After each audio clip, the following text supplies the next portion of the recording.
तो स्टूडेंट्स, आज से हम लोग क्लास 12 की विस्टास बुक का जो फर्स्ट लेसन है द थर्ड लेवल वो शुरू करेंगे। And the name of the story is the third level written by Jack Finney. ये कहानी जो है वो आपको सेकेंड वर्ल्ड वॉर के टाइम को दिखाती है, जब एक कॉमन मैन जो है वो कितने ज़्यादा डिप्रेशन से गुजर सकता है। इस बात को जो है वो डिनोट करते हैं ये स्टोरी। हम लोग इस कहानी में देखेंगे कि एक्चुअली में कैसे होता है, और प्रेजेंट टाइम में इस कहानी से हम अपने आप को काफ़ी अच्छे से रिलेट कर पाओगे, क्योंकि जो प्रेजेंट सिचुएशन है, पैंडमिक का सिचुएशन जिसमें हम लोग अभी रह रहे हैं, कोरोना वायरस का टाइम, इस टाइम में भी हमारे लिए चीज़ें जो है वो काफ़ी डिफ़िकल्ट है, चीज़ें आसान नहीं है। तो इस स्टोरी से आप अपने आप को काफ़ी हद तक जो है वो रिलेवेंट कर पाओगे। ये स्टोरी प्रेजेंट टाइम में काफ़ी रिलेवेंट है, you can say in one word. So students, before we start the story, we have to answer these questions. Have you ever had any curious experience which others find hard to believe? क्या आपके साथ कभी कुछ curious experience हुआ है जो आप कभी दूसरे को बताओ तो उसको उस पर विश्वास करना मुश्किल हो जाए? होता है हमारे लाइफ में कभी कभी कुछ ऐसे चीज़ें होते हैं जिसको आप किसी और को बताओगे तो सामने वाला पर्सन जो है वो आप पे बिलीव नहीं करेगा। क्यूरियस मिस होता है students, odd and cure thing, जो स्ट्रेंज चीज़ें जो कभी कभी हो जाती हैं, बट रियल लाइफ में ऐसा होता है कि नहीं। अगर आपके साथ ऐसा हुआ है तो आप इसको कमेंट बॉक्स में जो है वो शेयर कर सकते हैं। चलिए तो हम लोग कहानी स्टार्ट करते हैं। कहानी जो है वो स्टूडेंट्स बेसिकली स्टार्ट होती है द पोसिडेंट्स। क्या किस किस चीज से स्टार्ट होती है? द पर्सिडेंट से। तो अभी स्टूडेंट्स जो ये पर्सिडेंट्स है, ये कौन है? पर्सिडेंट्स स्टूडेंट्स हमेशा ही जो किसी जगह के हेड होते हैं, जो किसी इंस्टीट्यूशंस के हेड होते हैं, जो किसी ऑर्गेनाइजेशन के हेड होते हैं, जो उस जगह के कर्ता धर्ता होते हैं, जो उस जगह को चलाने वाले होते हैं, उनको जो है वो हम लोग उस जगह का प्रेसिडेंट बोलते हैं। तो ये जो प्रेसिडेंट्स हैं, ये कहाँ के प्रेसिडेंट हैं? ये प्रेसिडेंट है आपको न्यूयॉर्क सेंट्रल, न्यूयॉर्क और New Haven and Hartford railroads के। यानी कि ये जो प्रेसिडेंट्स हैं जिससे कहानी शुरू हुई है, ये वास्तव में आपके रेल रोड्स के प्रेसिडेंट्स हैं। किस चीज के प्रेसिडेंट्स हैं? रेल रोड के। तो इंपॉर्टेंट क्वेश्चन तो यहाँ पे जो फर्स्ट क्वेश्चन आपके माइंड में आना चाहिए वो ये कि आखिरकार ये रेल रोड्स क्या होते हैं। तो railroads basically students railroads होते हैं, और रेल का ट्रैक जिसके ऊपर रेल चलते हैं, जिसके ऊपर ट्रेन चलते हैं, वो रेल रोड्स हो गया। तो रेल रोड्स को जैसे आप इंडिया में समझते हो कि हम लोग अलग अलग जोन्स में डिवाइड कर देते हैं, जैसे साउदर्न रेलवेज हो गए, यानी कि जो साउथ की तरफ जाने वाले जितने भी रेल की सड़कें, रेल ट्रैक्स, नॉर्थ की आने वाले जितने भी नॉर्दर्न साइड की जो रेल ट्रैक्स, वो सब नॉर्दर्न जोन्स हो गया। Northern Railways, Southern Railways, North East Central Railway, West Central Railway, इस तरह से करके इंडिया में हम लोग डिवाइड कर देते हैं।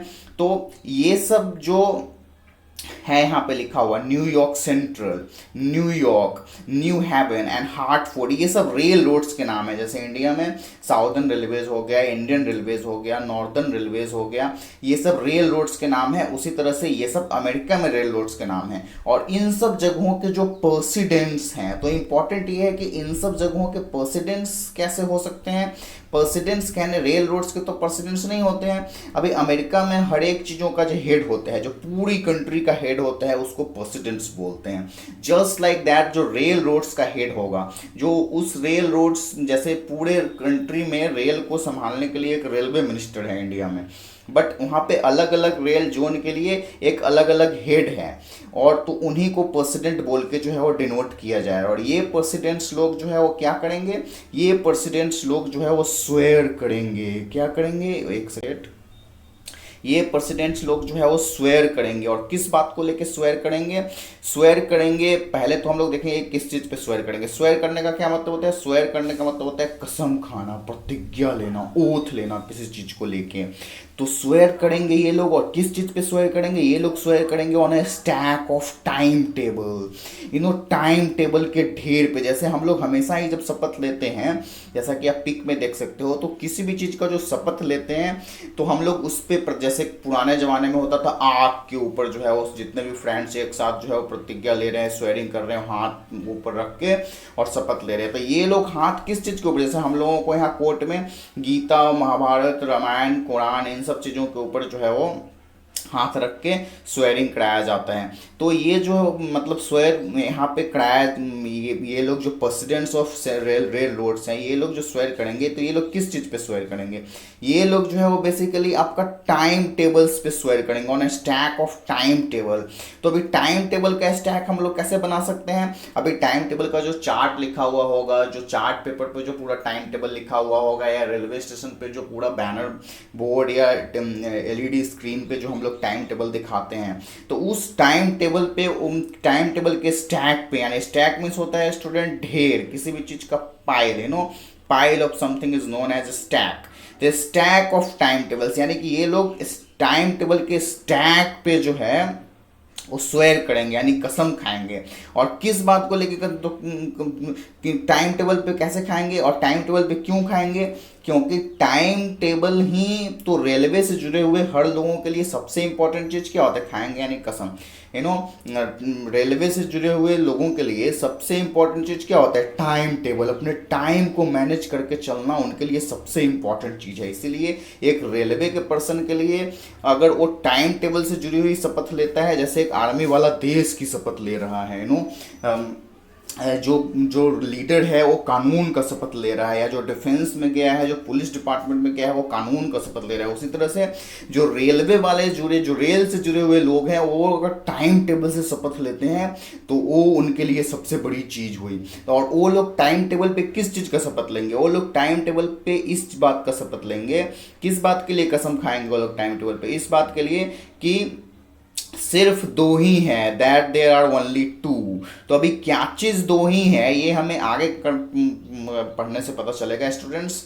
मैंने आपको बिना पढ़े ही इस जगह से लेके और यहाँ तक 2 तक का जो पार्ट है वो अभी एक्सप्लेन कर दिया हूँ, और इसमें जो बातें हो रही थी वो समझना ज़्यादा ज़रूरत था, लेकिन आप लोग इसको पढ़ के और फिर अच्छे तरीके से आप जब भी अभी आप पढ़ोगे तो आपको समझ में आ जाएगा कि एक्चुअली में हो क्या रहा था।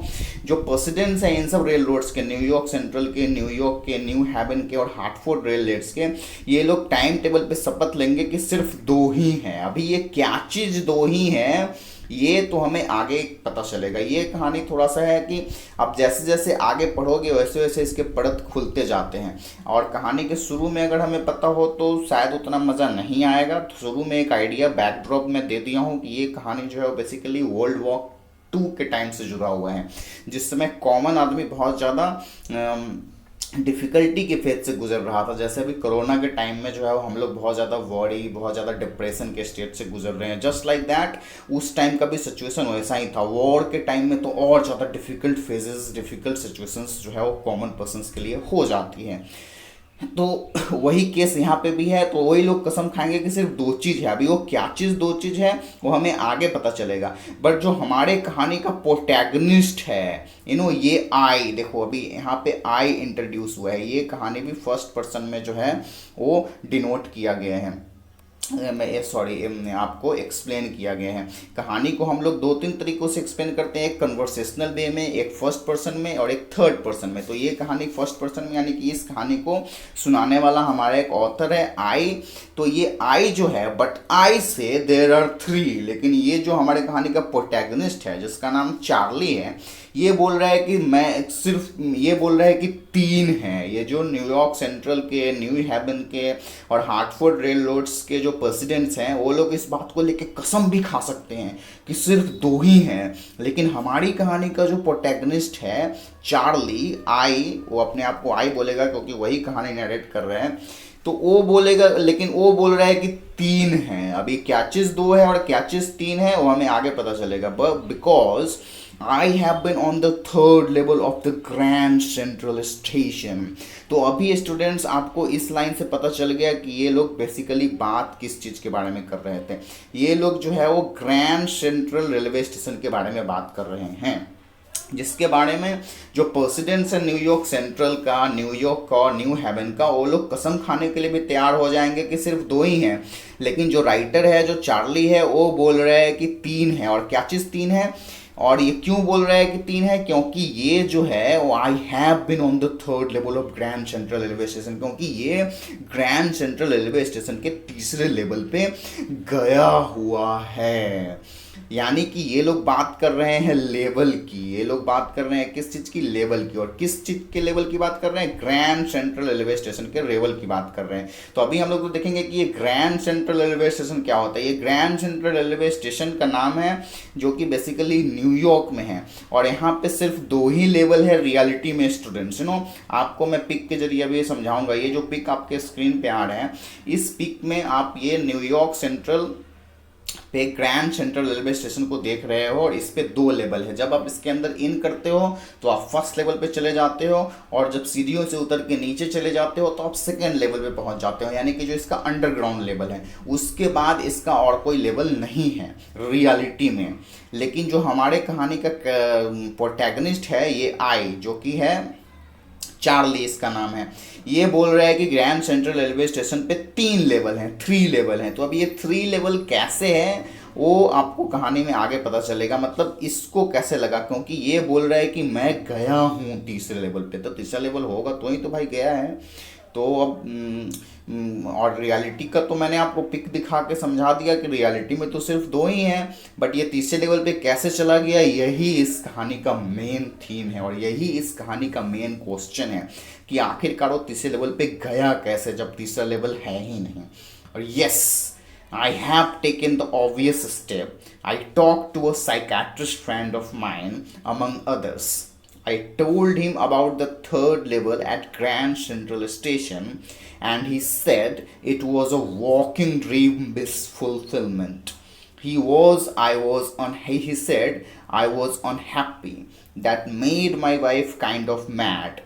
But he explained that he meant the modern world is full of insecurity, fear, war, worry, and all the rest of it. And that I just want to escape. So basically students, अभी आपको आगे की बात पता चल रही है कि एक्चुअली में कहानी में हो क्या रहा है। एक्चुअली में कहानी में ये हो रहा है कि ग्रैंड सेंट्रल रेलवे स्टेशन पे सिर्फ 2 ही लेवल हैं, और हमारा प्रोटैगनिस्ट कहानी का चार्ली बोल रहा है कि 3 है, क्योंकि उस तीसरे लेवल पे गया है। तो कोई भी जब किसी को भी जब ये बात बताएगा कि वो ग्रैंड सेंट्रल रेलवे स्टेशन के तीसरे लेवल पे गया है, तो लोग तो उसको पागल समझेंगे। इसीलिए कि इससे पहले कि लोग उसको पागल समझना शुरू करें, उसने एक ऑब्वियस स्टेप पहले ही ले लिया है। ऑब्वियस स्टेप यानी कि एक स्पष्ट सा कदम जो ऐसे सिचुएशन में उसको उठाना चाहिए। जब वो तीसरे लेवल पे पहुंच जाएगा, जो चीज़ सचमुच में है ही नहीं, अगर उसी जगह पे कोई जा रहा है, यानी कि वो मेंटली डिस्टर्ब हो रहा है, इससे ये पता चल रहा है। तो इससे पहले कि आप उसको एडवाइस दे और आप उसको बोले कि अरे तुम्हारा दिमाग खराब हो गया, उससे पहले ही वो जो है वो अपने एक साइकेट्रिस्ट फ्रेंड से इस बारे में बात किया है। तो उसका साइकेट्रिस्ट फ्रेंड जो है, और वो सिर्फ अपने साइकेट्रिस्ट फ्रेंड से ही बात नहीं किया है, वो अपने सिर्फ साइकेट्रिस्ट फ्रेंड से ही बात नहीं किया है, वो अपने साइकेट्रिस्ट फ्रेंड के साथ साथ जो है वो कुछ दूसरे लोगों से भी बात किया है, अमंग अदर्स, मतलब बहुत सारे लोगों से बात किया है। उन सब के बीच में उसका एक साइकेट्रिस्ट फ्रेंड भी है। बट उसने अपने साइकेट्रिस्ट फ्रेंड को बताया कि वो ग्रैंड सेंट्रल रेलवे स्टेशन के 3rd लेवल पे गया है। बट उसने इसको क्या बोला, उसने इसको बोला कि ये तो तुम्हारे लिए चलते हुए ड्रीम पूरा होने जैसा हो गया। क्योंकि अगर आप जैसे लोग बोलते हैं ना कि दिन में ही सपने देखते हो, तो चलते चलते जो तुम सपने देख रहे हो और वो सपना तुम्हारा पूरा हो गया, इस तरह का है। क्योंकि सचमुच में जो जगह है ही नहीं उस पर तुम चले कैसे गए। तो अभी वो एक्सप्लेन कर रहा है, क्योंकि इसका ये दोस्त जो है वो बेसिकली ये जो ही है, ये आपको साइकेट्रिस्ट को है डिनोट कर रहे हैं। तो ये जो इसका साइकेट्रिस्ट फ्रेंड है, ये उसको बोल रहे हैं, एक्सप्लेन कर रहा है कि क्यों उसके साथ ऐसा हुआ होगा। वो इसको ये एक्सप्लेन कर रहे हैं कि वो अनहैप्पी है प्रेजेंट, और इसी वजह से उसकी वाइफ भी आजकल, वो अपने वाइफ को भी जो है वो पागल करके रखा हुआ है अपने बिहेवियर से, क्योंकि आजकल वो बहुत ही बुरा बिहेव करते हैं।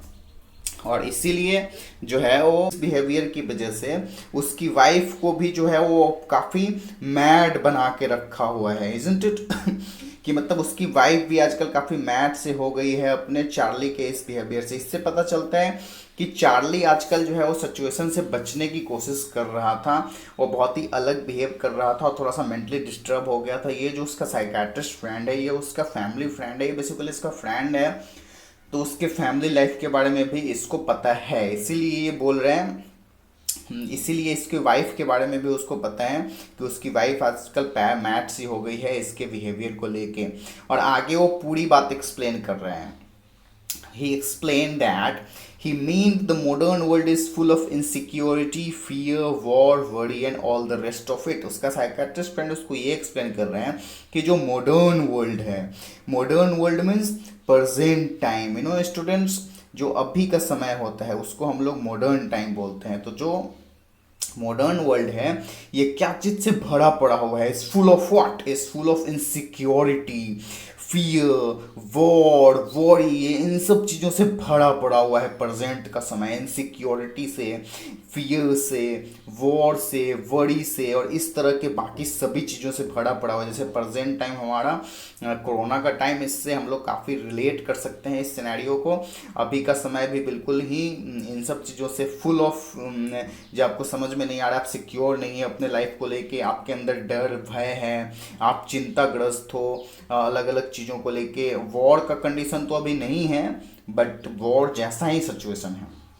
And that I just want to escape. और बेसिकली उसका साइकेट्रिस्ट फ्रेंड ये बोल रहा है कि प्रेजेंट में ऐसी स्थिति होने की वजह से ही तुम, ये आई चार्ली, तुम इन सब चीज़ों से बच के निकल जाना चाहते हो, इसीलिए तुमको ये हेलुसिनेट हुआ कि तुम थर्ड लेवल पे चले गए। That's what his psychiatrist friend is suggesting. यानी कि सिंपल शब्दों में अगर कहे तो उसका साइकेट्रिस्ट फ्रेंड उसको क्या बता रहे हैं कि तुमने हेलुसिनेट कर लिया। अभी हेलुसिनेट करना क्या होता है? हेलुसिनेट करना क्या होता है कि आपको ऐसी चीज़ें दिखाई दे दें या ऐसी चीज़ें का फील हो जाए जो इसका एग्जिस्टेंस सचमुच में नहीं है। Well, who doesn't? But Charlie अपने साइकेट्रिस्ट फ्रेंड को क्या रिप्लाई कर रहा है कि ठीक है, मैं तुम्हारी बात मान लेता हूँ कि प्रेजेंट टाइम में इतनी सारी प्रॉब्लम्स हैं जिसकी वजह से सभी लोग बचना चाहते हैं। आखिरकार कौन नहीं बच के निकलना चाहता है? वेल, हु डजंट का ये मतलब है कि कौन नहीं बच के निकलना चाहता है। Everybody I know wants to escape. जिसको भी मैं जानता हूँ, ये मैं कौन है? चार्ली है। चार्ली जो है वो अभी बोल रहा है, अपने साइकेट्रिस्ट फ्रेंड को बता रहे हैं कि आखिरकार कौन ऐसा है जो नहीं बच के निकलना चाहता है। But they don't wander down into any third level at Grand Central Station. लेकिन उनमें से कोई भी लोग जो है वो आखिरकार ग्रैंड सेंट्रल रेलवे स्टेशन के थर्ड लेवल पे तो नहीं चले जाते हैं। सभी लोग तो इससे बच के निकलना ही चाहते हैं, लेकिन कोई भी ग्रैंड सेंट्रल रेलवे स्टेशन के थर्ड लेवल पे तो नहीं चला जाता है। प्रेजेंट टाइम में जितने भी प्रॉब्लम्स है, इससे सिर्फ मैं ही तो नहीं, सभी लोग बच के निकलना चाहते हैं। लेकिन इसका ये मतलब नहीं है कि सभी लोग हेलुसिनेट कर रहे हैं, सभी लोग जो है वो सिर्फ मैं ही, मेरे साथ ही ऐसा क्यों हुआ? That is the question of Charlie. Charlie भी अपने जगह पे सही है, लेकिन उसको एक बात यहाँ पे माइंड में रखना होगा कि सबके साथ ऐसा नहीं होता है, और सब जो है वो every person is different mentally और फिजिकली। हर एक पर्सन एक दूसरे से बिल्कुल डिफरेंट होते हैं। Every one is different from one another. सब मेंटली अलग अलग सिचुएशन से गुजरा हुआ होता है। Some people are mentally more stronger than others. So basically students, you know, आप अपने सिचुएशन को किसी और से कंपेयर नहीं कर सकते हैं।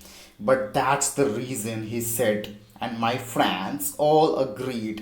एंड बेसिकली बट उसका साइकेट्रिस्ट फ्रेंड उसको बोल रहा है कि यही तो रीज़न है कि सिर्फ तुम ही गए, यही तो मेन वजह है जिससे पता चलता है कि सचमुच में थर्ड लेवल हो ही नहीं सकता है, क्योंकि और तो वहाँ पे कोई गया ही नहीं, सिर्फ तुम ही गए हो। तो this is the main reason, यही तो मेन वजह है जिससे हमें पता है कि थर्ड लेवल है ही नहीं, और तुम वहाँ पे गए हो, यानी कि तुमने हेलुसिनेट किया है सिंपल भाषा में। और इस बात से मेरे जितने भी फ्रेंड्स हैं वो सब अग्री किए। यहाँ पे मेरे जब भी फर्स्ट पर्सन से रिलेटेड अगर कोई वर्ड यूज हो रहा है स्टूडेंट्स, मतलब कि वो चार्ली से रिलेटेड यूज हो रहा है। और ये जो फ्रेंड्स है ये सब चार्ली के फ्रेंड्स हैं, ओके। तो चार्ली के सारे फ्रेंड्स भी इस बात से सहमत हैं। कौन से बात से सहमत हैं? जो उसके साइकेट्रिस्ट फ्रेंड ने बोला है कि और तो वहाँ पे कोई गया नहीं, सिर्फ तुम ही गए हो। इतने सारे परेशानी हैं, प्रेजेंट टाइम से सब बच के निकलना चाहता है, लेकिन सिर्फ तुम ही वहाँ पे गए। ये इस बात का फर्दर इस बात को प्रूफ कर रहे हैं कि सिर्फ दो ही लेवल वहाँ पे हैं, और थर्ड लेवल तो ऐसे भी नहीं है। Everything points to it, they claimed. उसके जितने भी यहाँ पे दे, अभी देखो दे आ गया, तो ये दे कौन है? ये दे है सभी फ्रेंड्स, चार्ली के जितने भी फ्रेंड्स हैं, ये फ्रेंड्स। सो बेसिकली दे सभी फ्रेंड्स उसके लोग यही बोल रहे हैं कि हाँ, जितनी भी बातें तुम्हारे साथ हुई है सभी तो इसी तरफ इशारा कर रही है। एवरीथिंग पॉइंट्स टू, यानी सभी इसी बात की ओर इशारा कर रही है कि सचमुच में तुम थोड़े से मेंटली डिस्टर्ब हो गए हो। My stamp collecting, for example, that's a temporary refuge from reality. Well, maybe, but my grandfather didn't need any refuse from reality. So basically अभी उसका साइकेट्रिस्ट फ्रेंड और उसके जितने भी फ्रेंड्स हैं वो सब ये बोल रहे हैं कि तुम्हारे अंदर ये है पहले से ही कि तुम जो है वो सिचुएशन से भाग निकलना चाहते हो या सिचुएशन से बचना चाहते हो। और इसी बात का एग्जाम्पल है तुम्हारा स्टैम्प कलेक्टिंग करना, isn't it.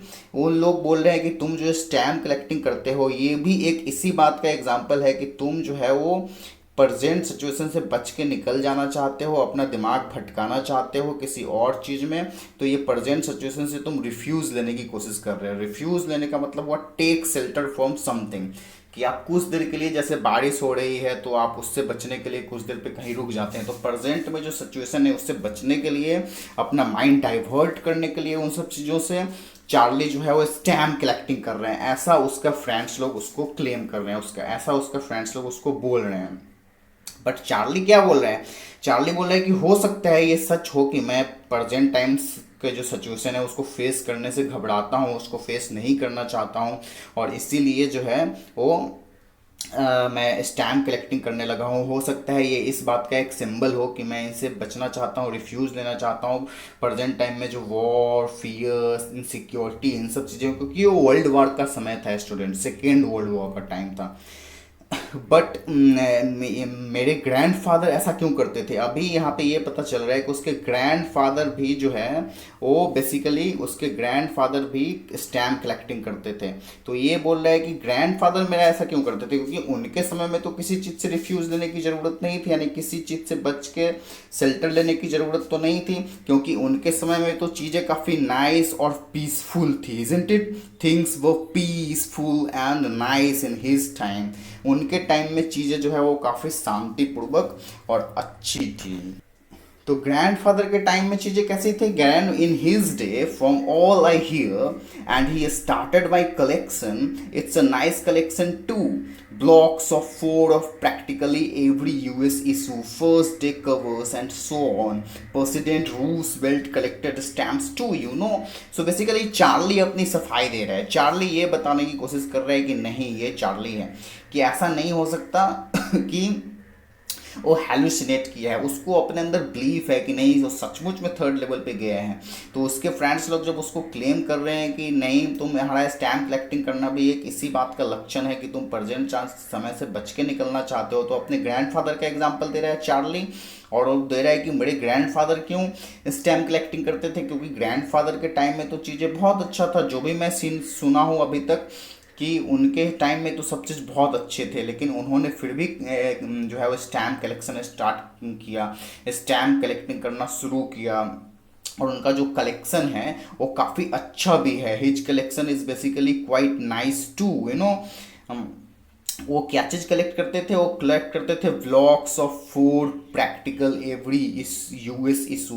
So basically blocks of four क्या होता है वैसे स्टूडेंट्स, यू नो, 4 स्टैम्प का एक ब्लॉक, जो एक ही ब्लॉक जिसमें 4 स्टैम्प्स जो है वो चिपके हुए रहते हैं, ये आप पिक्चर में जैसा देख सकते हो। और उसके बाद फर्स्ट डे कवर्स, जो मतलब आज ही रिलीज हुआ है, कोई भी टिकट हो गया, स्टैम्प हो गया, जो अपने फर्स्ट डे पे ही रिलीज हुआ है, इस तरह की चीज़ें वो कलेक्ट करते थे। और उनका कलेक्शन तो काफ़ी अच्छा है। और वो एक और एग्जाम्पल दे रहा है, प्रेसिडेंट रूसवेल्ट का भी एग्जाम्पल दे रहा है कि प्रेसिडेंट रूसवेल्ट भी तो स्टैम्प्स कलेक्ट करते थे। प्रेसिडेंट रूसवेल्ट कौन है स्टूडेंट्स? प्रेसिडेंट रूसवेल्ट जो है वो अमेरिका के प्रेसिडेंट थे।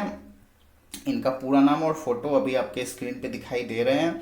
तो बेसिकली स्टूडेंट्स यहाँ पे क्या होता है कि चार्ली को उसके फ्रेंड्स लोग और साइकाट्रिस्ट फ्रेंड जो क्लेम किया है कि तुम प्रेजेंट टाइम से रिफ्यूज़ लेने के लिए ही ये सब चीज़ें हेल्यूसिनेट कर रहे हो, और इसी बात का एग्जांपल है कि तुम स्टैम्प कलेक्टिंग भी करते हो। बट वो अपनी सफाई में बोल रहा है कि स्टैम्प कलेक्टिंग तो मेरे ग्रैंडफादर भी करते थे और उनका स्टैम्प कलेक्टिंग काफ़ी अच्छा भी है, और स्टैम्प कलेक्टिंग तो प्रेसिडेंट रूजवेल्ट भी करते थे। पर इसका मतलब ये थोड़ी कि वो लोग जो है वो रियलिटी से बचने के लिए करते थे। ये इस बात का प्रतीक थोड़ी है कि मैं मेंटली डिस्टर्ब हो गया हूँ। तो चार्ली भी अपने जगह पे सही है। तो स्टूडेंट्स यहाँ पे स्टोरी का फर्स्ट पार्ट कंप्लीट होता है। आगे आपको चार्ली ये बताएगा कि एक्चुअली में जो है वो उस दिन हुआ क्या था उसके साथ ग्रैंड सेंट्रल रेलवे स्टेशन पे। अगर आपको ये जानना है तो हमें नेक्स्ट पार्ट इस सीरीज का इंतज़ार करना पड़ेगा, क्योंकि ये वीडियो काफ़ी लंबा हो गया है, इसीलिए मैं इसका अगले पार्ट में अभी बाकी स्टोरी जो है वो पढ़ाऊँगा। तो आई होप कि आपको पढ़ने में मज़ा आया होगा और आगे भी आपको मज़ा आएगा, और इस कहानी को और जितने भी पूरा बुक का सिलेबस है, पूरा पोएम्स स्टोरी वगैरह वगैरह सब चीज़ के लिए जो है वो आप मेरे चैनल को लाइक शेयर और सब्सक्राइब करेंगे। तो मिलते हैं अगले वीडियो में, जहाँ पे हम लोग इस कहानी को कंप्लीट करेंगे और देखेंगे कि एक्चुअली में चार्ली के साथ उस दिन हुआ क्या था। स्टूडेंट्स, मुझे पता है कि आप लोगों को कहानी पहले से पता रहती है, बहुत सारे स्टूडेंट्स को, बट मेन एम ये होना चाहिए कि इंग्लिश में पढ़ के उसको कैसे समझना है। और वही बात मैं आपको यहाँ पे सिखाऊंगा कि आप इसको इंग्लिश में पढ़ के खुद से कैसे समझ सकते हो, और उसी तरीका से ही मैं पढ़ा रहा हूँ कि मेन चीज़ों पे कैसे फोकस करना है। उस मेन चीज़ों पे फोकस करके आप पूरे सेंटेंस और पूरे पैराग्राफ के मीनिंग को, और जो एक तरीका होता है प्रोनाउन सब्जेक्ट को समझने का, जैसे दे था कहीं तो मैंने आपको बताया कि दे किसको रेफर कर रहे हैं, कुछ कुछ मेन पॉइंट्स को आप समझ जाओगे अगर, तो पूरे पैराग्राफ के मीनिंग को और पूरे लाइन के मीनिंग को समझ सकते हो।